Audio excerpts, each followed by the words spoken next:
for stopping by. In a previous video, I'll link it below, we shared our experience downsizing our house. We've been living in our home for 20 years. We've been married for 43 years and have had to relocate our home 5 times, so we do know how to pack up and move. But this was different. This time we weren't moving because of a job. This move was purely by choice. It was a difficult decision, especially with the economy where it was. This was a home where we had raised our kids as well as made many memories with our grandkids. It was a very emotional decision, one that took us probably about 3 years to make.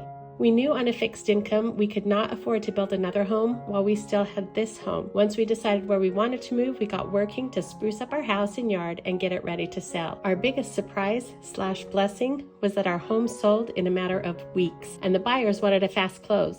So from listing date to move out date, it was less than 6 weeks. And while selling our house was a blessing, it was also a challenge. We didn't expect to sell it so fast, so we literally had nowhere to live. After a lot of thought and prayer, we decided to spend the next 5 months camping in our RV. This was a challenge. Our RV is 29 feet long, so there's not a lot of room, but there are only 2 of us, so we felt like we would be fine. It was a challenge, I'm not gonna lie. The biggest challenge being our RV doesn't really have a kitchen. I mean, it has a fridge, a sink, a little cooktop, and a microwave, but no oven. And no baking might sound great in theory, but I do love to cook and bake. So after a couple of weeks of not having that option, it was difficult for me.